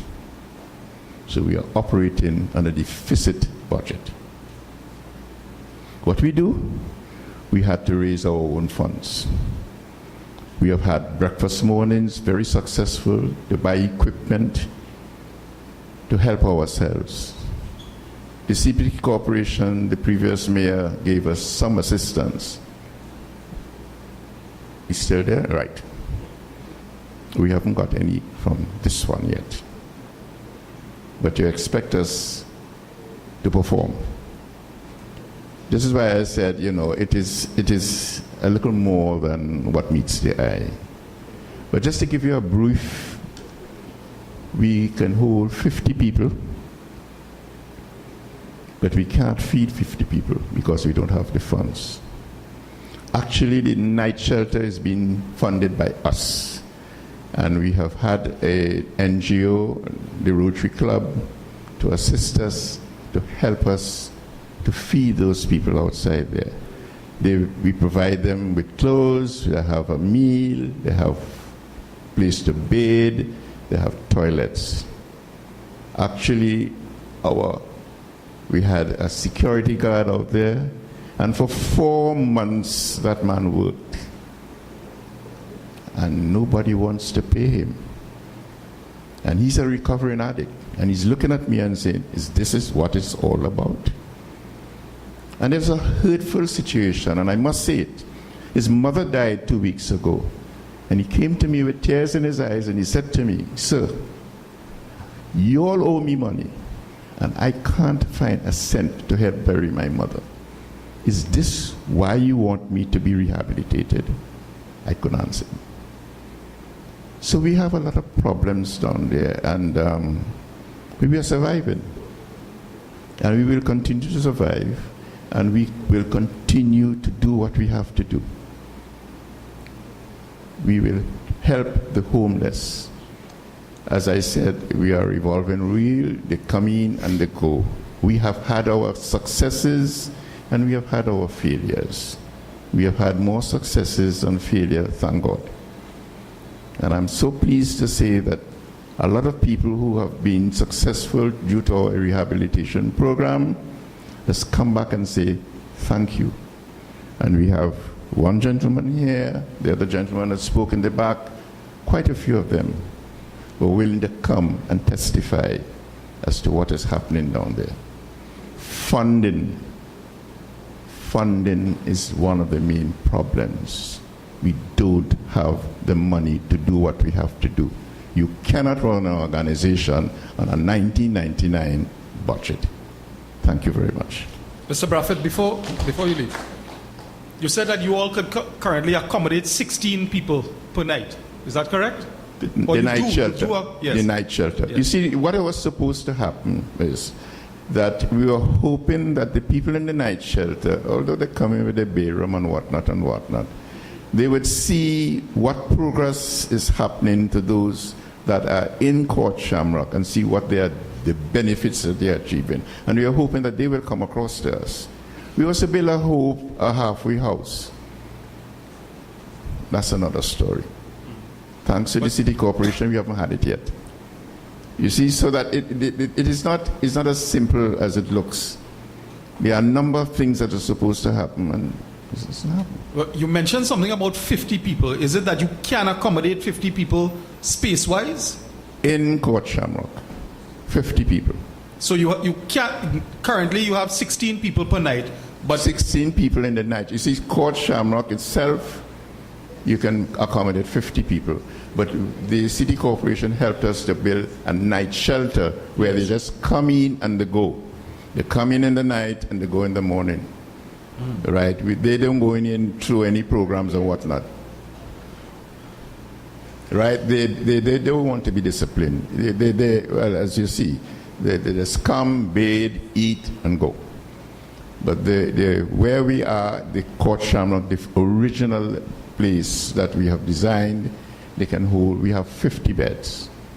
But we cannot manage. 30. Yeah. And that is a stretch. In terms of the night shelter, if you could accommodate more than 16 persons, how many people do you think might be willing to avail themselves of the shelter on a nightly basis? Well, we had in train to get 16 double-deckers. Right. So then we would have been able to accommodate 32. Because we already went out 2 o'clock in the morning, and with the help of these guys, because they know their language, yes. We don't know their language. Yes. I remember the night with the previous Mayor Murad Ali. It was fun. 3 o'clock in the morning, we coming down Broadway. We had 40 people behind us. And when we got down to Russia Street, we had 12. But, you know, when they realize where they're going, they just disappear. Well, we ended up with 12, but, you know, at least that was 12 more people off the street, right? So there are a number of strategies to be put in place. There are a number of things to be done. But we need funding. And if we don't get funding, we're going to be in trouble. So immediately, you had hoped for 16 double-decker beds, which never materialized. Is that correct? That's it. It never materialized. And you mentioned something about not being able to feed as many as you need to. Well, right now, we are feeding those 16 people with the money that we get to feed our people. Yes. And now, from 2 months ago, with the help of the Rotary Club, they have given us some financial support. So that is helping us. All right. Okay, thank you very much, Mr. Welcome. Thank you very, very much. Getting a bit late, what I would do, I would wish to hear from the representative of the police and also Mrs. Rez Borrell again. But before we do that, I would ask the acting mayor to bring greetings. Unfortunately, His Worship the Mayor, Alderman Kazim Hussein, is out of the country. But filling his shoes very ably and capably is our very debonair deputy mayor. So I would ask him, the acting mayor of San Fernando, to bring greetings, official greetings, from the San Fernando City Corporation. Acting Mayor Alderman Junior Regrello. Thank you from the very dapper Chairman. Nice proceedings. Our hard-working Alderman Bissessor, who is the coordinator of this evening's project, members of the head table, councillors, members of the administration, members of the media, stakeholders, interest groups. This deputy mayor and mayor job is the hardest job I've ever done in my life. It's harder than being a member of parliament, I must tell you. Because every bulb blowing in San Fernando, the mayor or the council is responsible for it, and we have to deal with these issues. However, we are here, all of us, to get the job done. This evening consultation will not be a talk shop, and I want to give Mrs. Bartlett and others the assurance that there's a gentleman in the audience who is taking notes, and that will be part of a very cogent strat plan that will deal with these issues here as we move forward. What is critical about this exercise, I think, is education.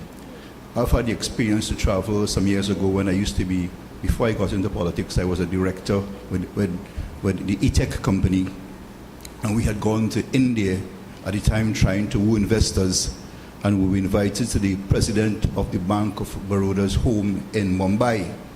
So we got to this gentleman's home, which was a 3-story building, and entering the building, we saw a sort of young children, probably about 12 or so, in tattered clothes and real ras.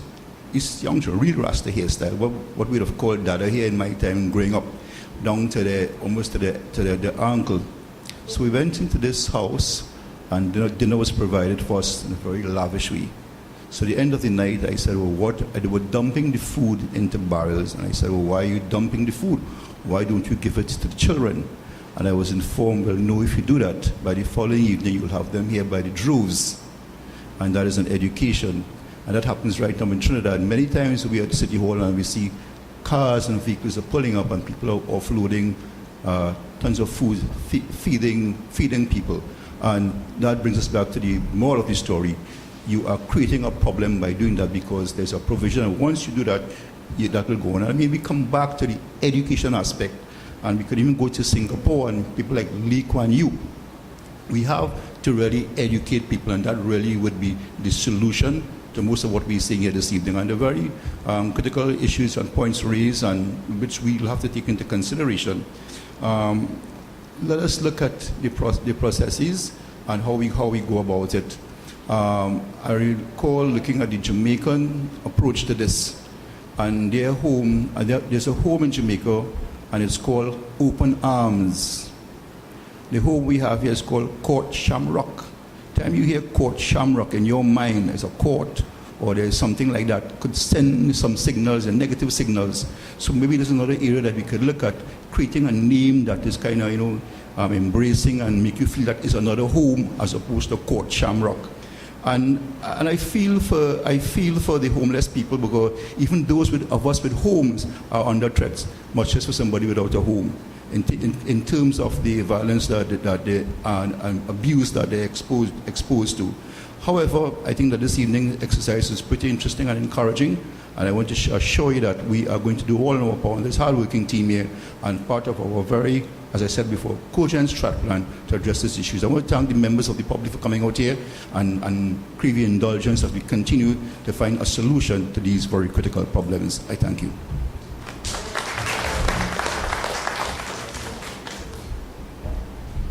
Thank you, Mr. Acting Mayor. Ladies and gentlemen, at this point, I would now invite Acting ASP Barnett to say a few words on behalf of the Trinidad and Tobago Police Service. So, Acting ASP Barnett.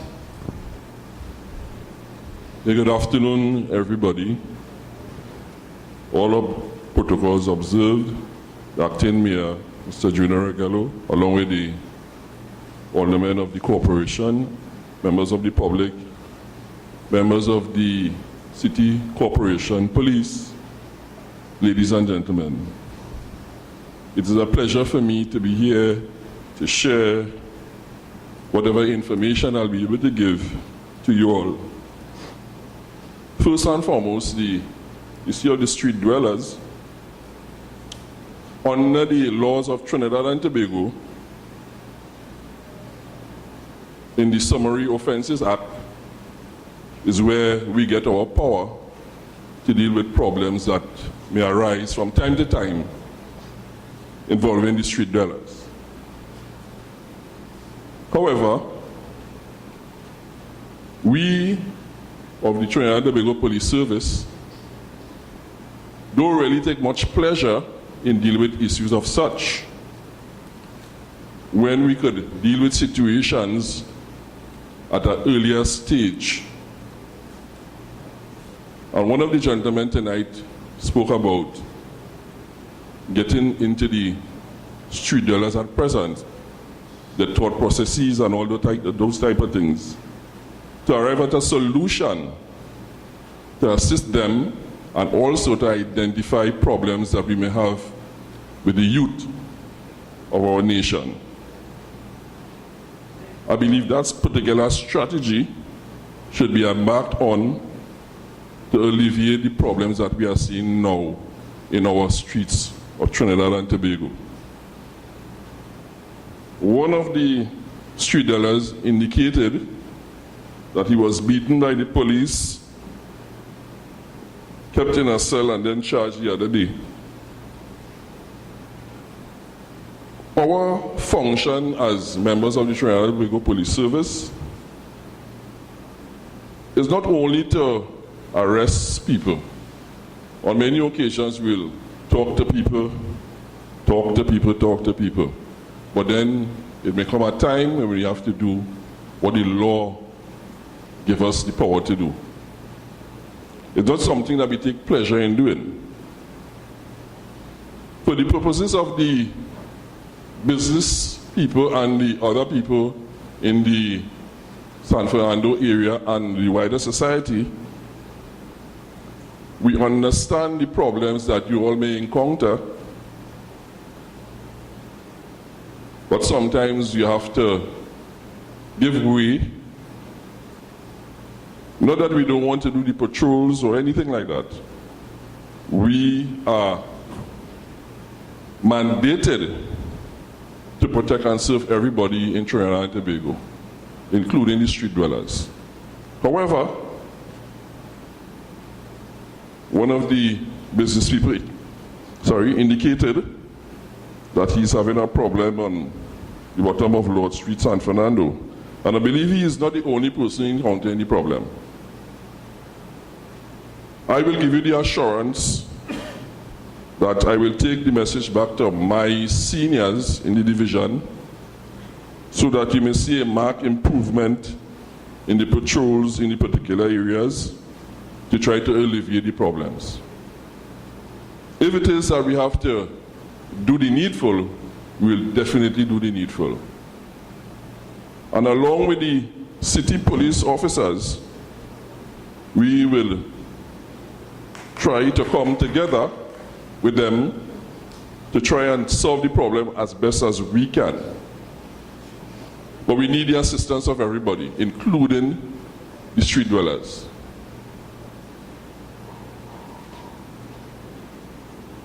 As I said before, we have statutes that we are afforded to use to deal with issues. For example, someone spoke about loitering. Up to today, I was talking to the inspector in San Fernando, and that is something I brought up with him. The issue of using the loitering law to deal with some of these issues. So, as I said before, we try to assist the street dwellers as well as the other populace of the San Fernando area. But we must come together as one to try and solve the problem. As everything else, all the institutions, the corporation, the police, all the NGOs, we all have to come together to deal with this. As I said again, the police is the last resort. Only after, again, as I should go a little further, family life is important. Right? And if you hear the plight of a lot of the people because they come into our custody, and when you hear the plight of the people, you will see why they reach where they reach. And many times where they reach could have been avoided if the proper steps were taken. I can tell you, because it's 35 years service, I have met plenty of people, and it's only when they get in trouble, then you will understand why they get in trouble. Right, so I can give you the assurance again from our senior superintendent, Mr. Santana, that we'll do all in our power to assist in this drive, and I believe this is a very good initiative that was taken by the City Corporation. I want to commend the City Corporation for coming up with this public consultation. It's something that I feel glad about to be part of, right? Because this is something that I hold dear to my heart. I feel sorry for the people. I feel sorry for everybody. And I believe that is one of my weak points, right? And I believe we all have religious backgrounds before whatever denomination we come from, and we must use that as long time. I remember a long time, everybody used to go Sunday school. I come from an area they call New Grant, and everybody used to go Sunday school, and we never had much problems. New Grant used to leave the door open, and nothing used to happen. But as the years go by and people stop going to Sunday school and other things, right? Family life breakdown, New Grant they can't leave the door open again. And it's the same way in the city of San Fernando. So, I hold it dear to my heart, and whatever assistance I could give in my own little capacity, I will. And I'm sure that as I said before, I'll pass on the information to our senior superintendent, and we'll do the best as we can to assist together with the city police and the residents of the city of San Fernando. Thank you very much. Thank you very much, Acting ASP Barnett, and we look forward to your promises bearing some fruit. Ladies and gentlemen, I will now invite Mrs. Lorraine Rez-Borrell of the Ministry of the People and Social Development to speak again. I know that she would like to address some of the issues which were raised this evening. So, Mrs. Rez-Borrell. Yes, is that all right? Okay, I'm from Port of Spain, all the way to Digger Martin. I came here to help the homeless people because I know they cannot help themselves. Some of them is sick, they can't even walk, they can hardly talk. But I don't speak on behalf of them. They need clothing, they need food stuff, they need work money, they need soap, toiletries, whatever it is, I can help them. I will still try and help them to get something. I took my working hard money and I support them. I'm not working, my husband working. He tell me to take the money and help them out. Right? I don't have a job. I cannot work, I am able myself. And I want to say something about these homeless people. They are very beautiful people. You know, I bathe them, I change their clothes, I comb their hair. I do much whatever I can for them. Right? I make them into church, I sing songs for them, I cut the nail, I trim them, I shave them, whatever I could do for them. God knows best. And I want to say, also myself, I will be with them. If they need clothing or I need clothing, I go and get something for them myself. The pastor came, he gave us clothing, he gave us food, he gave us toiletries, whatever he could afford to have them out. Because we know the position right now with them. Right? Some of them are not working, they're unable. Also my friends and them in the back here, some of them are unable. Right? Some of them can't even walk, they can't speak. So what will I do? What will I do? How will I help them? I even took, every weekend my husband come and drop money for me.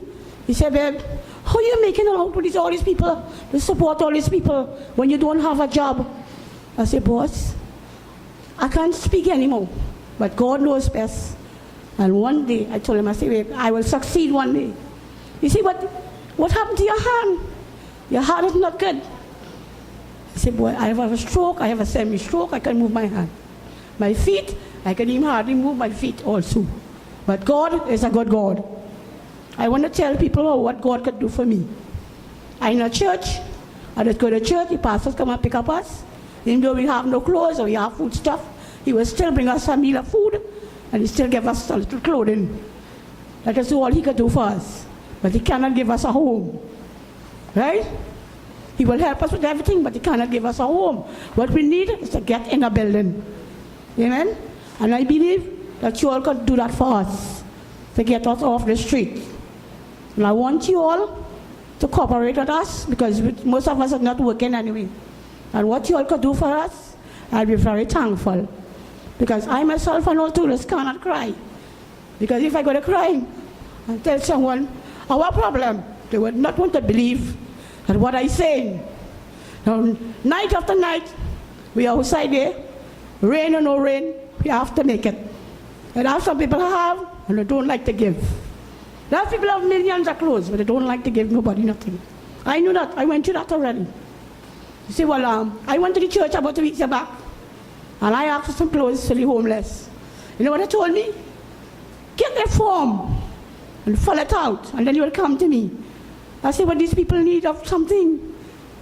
They can't wait. They have to take a bath, they have to bathe, they have to brush their teeth, and then they will bring a meal of food for them. Right? What I can give them, that other people will bring for them. And I want to believe that God doing something in my life. And I have to do something for them. And I will keep on doing it for them.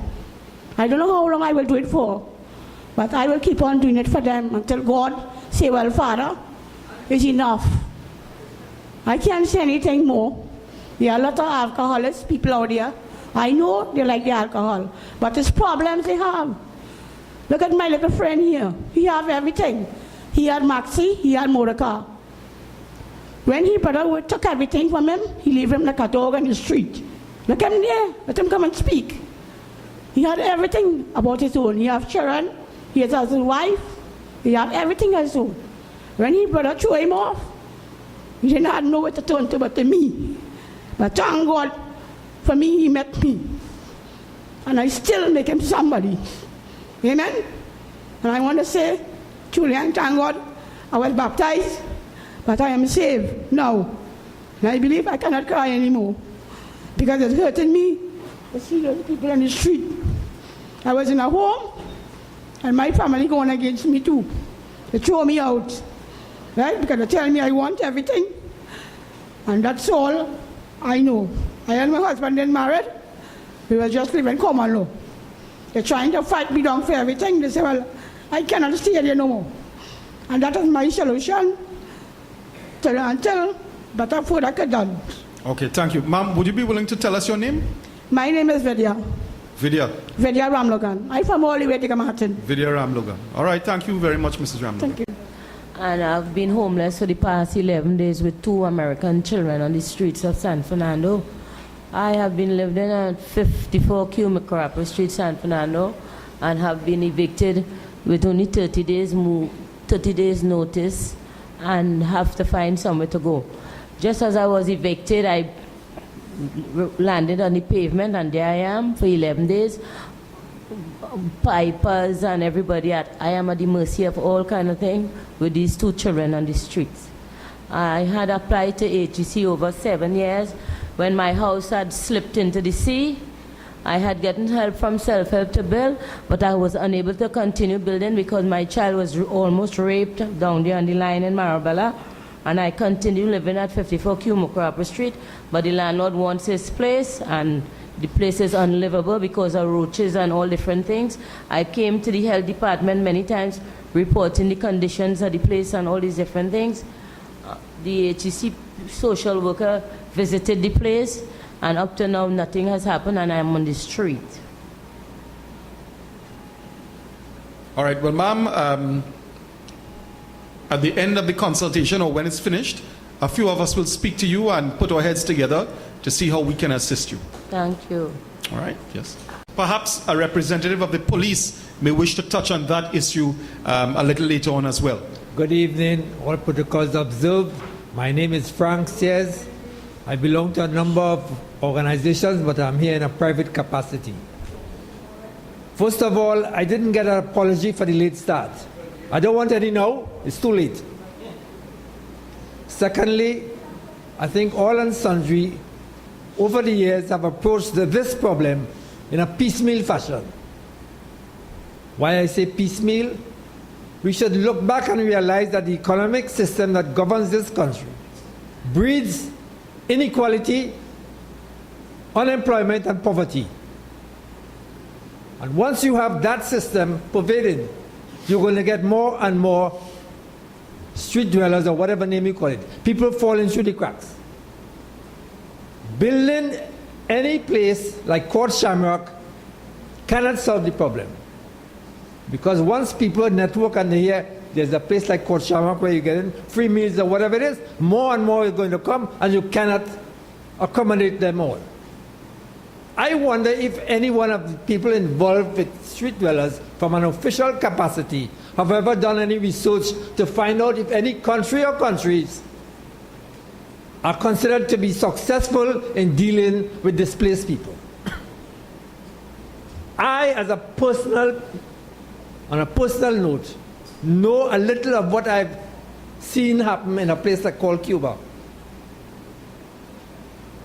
where whenever they're treating people, they don't ever allow them to come back into the society at large until or unless they are given a skill so that they could be on their own, they could be productive then, so to speak, and their ailment is treated, whether mental, physical, psychological, or whatever. But this thing about bathing people and giving them some clothes and a bread, I suppose we feel good in the eyes of the Almighty, but we're only fooling ourselves. Whether you're building, you're getting assistance from the business community to build this big building or whatever it is, that is not going to help it. The first criteria is political will. Political will to solve this problem. When you have the political will, whether it's from the ground up or whatever it is, then we could start talking serious business. Because my personal view really, however harsh it may sound, is that you cannot have any building within the boundary of Trinidad to solve that. Because the little I know of street dwellers is that from the time they get whatever it is, they're coming back to be under the sky, under the blue sky.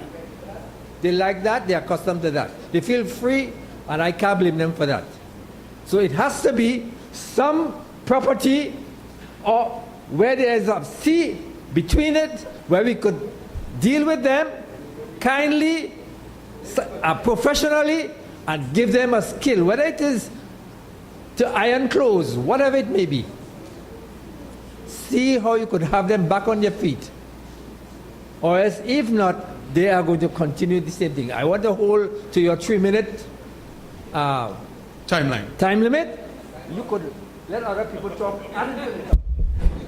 Thank you very much. And Mr. Sayers has raised a very, very important aspect of whether you call it the street dwellers or homeless or whatever, and that is the empowerment aspect, where he refers to ensuring that people are trained in a skill or trade or whatever, and therefore given some measure of independence. And to my mind, unless we have something like that, then places like Court Shamrock are really going to simply be a revolving door for people to go in, spend a few days or a week or whatever, come back out and end back up in there again.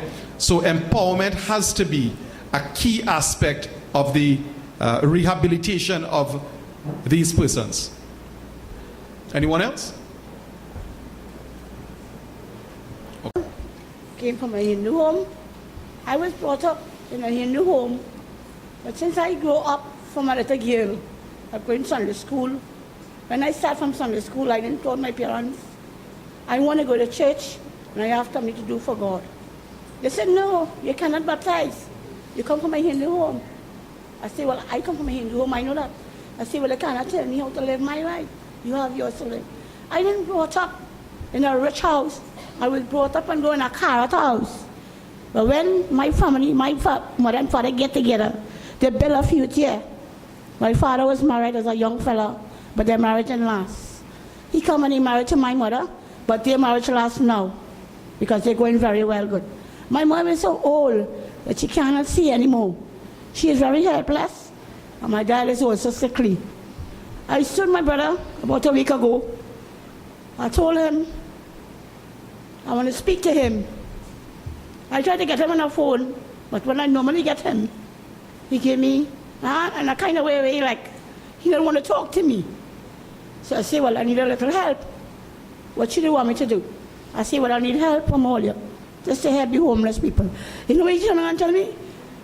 Sis, you better blast and get up and get a job. I say, no, I cannot work. You say, well, no. I say, well, mommy getting pension and daddy getting pension. So why you all cannot give me something to help the homeless people? I say, well, no, the homeless people need help. I'm trying to get some money for all to help the homeless. So why all you can't help me now? I have a brother in the way. He didn't speak to me. You know, he come like he dumped me. Okay, all right, ma'am. I'm sorry to interrupt, but remember you spoke for quite some time at the beginning, so I need you to be very short and precise about what new point you want to make, please, because we have other people who want to speak. The point I really want to make is my friends, homeless people, and myself. Because I'm not taking out myself to say I'm not homeless. I am homeless too. Right? And look at these guys on them. They have no clothes to wear right now. So tomorrow is Thursday. I need to get in the church and get some clothes for them. I have to go up very early in the morning. It's from 7 to 12. They need some clothes to wear. Right now, they do not have anything to wear. So I'll have to get myself in the morning and get something for them to wear. All right. The place is open from 7 to about 12. So I have to go up and sort out some things myself and see what I could get for them to wear. So I'll have to see about getting a meal for them and also to get them a little shower. I know Pastor Dexter and his wife going to help me out with a little toiletries. We have a church going on at Scotiabank, opposite the passport office, to bring a little clothes for us and a little toiletries, whatever they could afford for the homeless people. Okay. How much I could do? I cannot do what I could do. Normally I stop them, or if I don't have a phone, I ring them, and I get something for them. How much I could do? Now the pastor hit me kind of talk the other day. What I giving you homeless people clothes to do? They do not want to come to church? I say, well, Pastor, you know I like to come to church, and you know that? How could I make it every Sunday in that rain? I cannot make it every Sunday. If you want to come first, you could come first. They say, well, you could go, and your friend, everybody could go. I look for everybody. But why could you want the homeless people go in the rain? They cannot go into the rain. They cannot walk through the rain because you have a vehicle. The other fellow have a vehicle. So why don't you come and pick them up and let us all go to church in the name of the Lord and say a little prayers? Right? Right. No, you want them to walk through the rain. Then you need to do like the homeless in San Fernando and stay close to the churches. Yeah. But normally if the pastor came to me, he normally he normally speaks about the clothes that he gave us. That's not supposed to be. Oh, I see. Okay. He really gave us like he insulted us then. Yes, in a kind of way. He have a mind to give us, and like he don't have a mind to bring nothing for us. Because one minute he telling me, I will help all you, and the next thing he telling me, so what I helping all you for? If all you don't want to go to church? So what kind of thing of that? So that means if you don't want to help, you could come out and say you don't want to help the homeless. And we all understand. Okay, thank you. Right? Yes, thank you. We all understand. Wayne, you wanted to say something? Employees of the San Fernando City Corporation, distinguished guests, members of the media, ladies and gentlemen. I am Alderman Kevin Ratiram, a member of the San Fernando City Council, and it gives me great pleasure, and I say pleasure in inverted commas, to welcome you to this public consultation of the issue of street dwellers in the city of San Fernando. All of us, San Fernandians, know that the issue of street dwellers within the city is certainly a problem which has faced the city not just today, but for quite some time. It is an issue which we must face, an issue which we must deal with, and an issue to which we must find solutions. This consultation this evening was actually the brainchild of one of the other aldermen of the San Fernando City Corporation. She is Alderman Vidya Mangal Bisesa, and she is also the chairman of the Public Health, Public Safety and the Environment Committee. So to give a brief introduction as to what we are about this evening, or intentions, please welcome Alderman Vidya Mangal Bisesa.